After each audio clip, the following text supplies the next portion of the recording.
Hey everybody, welcome. It's Bubba Solo here from Bubba Solo Gaming. I'm in Skyrim VR, outside of Helgen there. Nice mountain range in front of me. Beautiful night this. Ready to read Feyfolken 1. Has a weight of 1 and a value of 12, but perhaps it'll be a more valuable read than that to you. Weighty tome. Let's begin. Feyfolken, Book 1 by Jochen Jarth. The great sage was a tall, untidy man, bearded, but bald.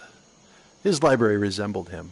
All the books had been moved over the years to the bottom shelves, where they gathered in dusty conglomerations. He used several of the books in his current lecture, explaining to his students, Taxum in Von Goldak, how the Mages Guild had first been founded by Vanus Galerian. They had many questions about Galerian's beginnings in the Sigic Order and how the study of magic there differed from the Mages Guild. It was and is a very structured way of life, explained the great sage. Quite elitist, actually. That was the aspect of it Galerian most objected to. He wanted the study of magic to be free. Well, not exactly free, but at least available to all who could afford it. In doing that, he changed the course of life in Tamriel. He codified the praxes and rituals used by all modern potion makers, item makers, and spell makers. Didn't he, great sage? Asked Von Goldak. That was only part of it. Magic, as we know it today, comes from Vanus Galerian. He restructured the schools to be understandable by the masses. He invented the tools of alchemy and enchanting so everyone could concoct whatever they wanted, whatever their skills and purse would allow them to, without fears of magical backfire. Well, eventually he created that. What do you mean, great sage? Asked Taxum. The first tools were more automated than the ones we have today.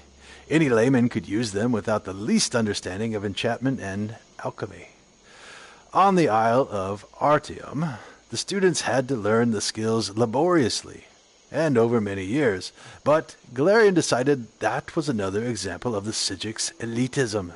The tools he invented were like robotic master enchanters and alchemists, capable of creating anything the customer required, provided he could pay. So someone could, for example, create a sword that would cleave the world in twain? Asked Van Goldak. I suppose in theory, but it would probably take all the gold in the world. Chuckled the great sage. No, I can't say we were ever in very great danger, but that it isn't to say that there weren't a few unfortunate incidents where unschooled yokel invented something beyond his ken. Eventually, of course, Galerian tore apart his old tools and created what we use today. It's a little elitist, requiring the people know what they're doing before they do it, but remarkably practical. What did people invent? Asked Taxum. Are there any stories? You're trying to distract me so I don't test you, said the great sage. But I suppose I can tell you one story just to illustrate a point. This particular tale takes place in the city of Alinor on the west coast of Somerset Isle and concerns a scribe named Thaurbad. This was in the Second Era, not long after Vanus Galerian had first founded the Mages Guild, and chapter houses had sprung up all over Somerset, though not yet spread to the mainland of Tamriel. For 5 years, this scribe Thaurbad had conducted all his correspondence to the outside world by way of his messenger boy, Gorgos. For the first year of his adoption of the hermit life, his few remaining friends and family of his dead wife, truth be told, had tried visiting, but even the most indefatigable kin gives up eventually when given no encouragement. No one had a good reason to keep in touch with Thorbad Hulzik, and in time, very few even tried. His sister-in-law sent him the occasional letter with news of people he could barely remember, but even that communication was rare. Most of messages to and from his house dealt with his business, writing the weekly proclamation from the temple Ariel. These were bulletins nailed on the temple door, community news, sermons, that sort of thing. The first message Gorgos brought him that day was from his healer, reminding him of his appointment on Turdus. Thorbad took a while to write his response, glum and affirmative. He had the Crimson Plague, which he was being treated for at considerable expense. You have to remember these were the days before the School of Restoration had become quite so specialized. It was a dreadful disease and had taken away his voice box. That was why he only communicated by script. The next message was from Alfiers, the secretary at the church, as curt and noxious as ever. Thorbad, attached is Sunday's sermon. Next week's events calendar and the obituaries. Try to liven them up a little. I wasn't happy with your last attempt. Thorbad had taken the job putting together the bulletin before Alfiers joined the temple, so his only mental image of her was purely theoretical and had evolved over time. At first he thought of Alfiers as an ugly, fat lotus covered with warts. More recently, she had mutated into a rail-thin spinster Orcus. Of course, it was possible his clairvoyance was accurate and she had just lost weight. Whatever Alfiers looked like, her attitude towards Thorbad was clear, unwavering disdain.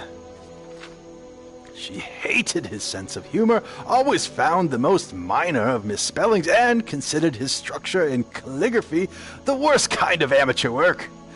Luckily, working for a temple was the next most secure job to working for the good king of Alinor.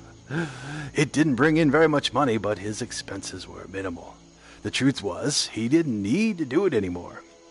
He had quite a fortune stashed away, but he didn't have anything else to occupy his days, and the truth was, further, that having little else to occupy his time and thoughts, the bulletin was very important to him. Gorgos, having delivered all the messages, began to clean, and as he did so, he told Thorbad all the news in town. The boy always did so, and Thorbad seldom paid him any attention, but this time he had an interesting report. The Mages Guild had come to Alinor.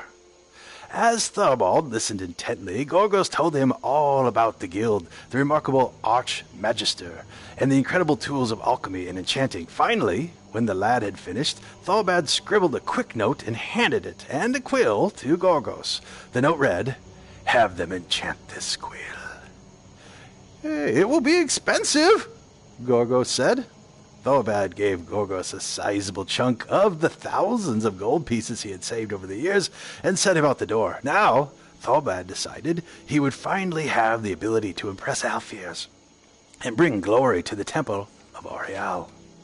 The way I've heard the story, Gorgos had thought about taking the gold and leaving Alinor, but he had come to care for poor old Thorbad, and even more, he hated Alfiers, who he had to see every day to get his messages for his master. It wasn't perhaps the best of motivations, but Gorgos decided to go to the guild and get the quill enchanted. The Mages Guild was not then, especially not then, an elitist institution, as I've said, but when the messenger boy came in and asked to use the item maker, he was greeted with suspicion. When he showed the bag of gold, the attitude melted, and he was ushered in the room. Now, I haven't seen one of the enchanting tools of old, so you must use your imagination. There was a large prism for the item to be bound with magica, assuredly, and an assortment of soul gems and globes of trapped energies. Other than that, I cannot be certain how it looked or how it worked, because of all the gold he gave to the guild, Gorgos could infuse the quill with the highest price soul available, which was something Daedric called Feyfolken. The initiate at the guild, being ignorant as most guild members were at that time, did not know very much about the spirit except that it was filled with energy. When Gorgos left the room, the quill had been enchanted to its very limit, and then some. It was virtually quivering with power. Of course, when Thorbad used it, that's when it became clear how over his head he was. And now, said the great sage, it is time for your test. But what happened? Where were the quill's powers? What were their powers? You can't stop the tale there, objected Valgaldark. We will continue the tale after your conjuration test, provided you both perform exceptionally well, said the great sage. Well, do you think they're going to hear the rest of the tale? It's Feyfolken 1. I really want to know what happens in Feyfolken 2. Hey, if you enjoyed hearing me read Feyfolken 1, please click here to subscribe. And if you want to hear more read-alouds from Skyrim, click here to watch more videos in this playlist. Thanks a lot for joining me. See ya.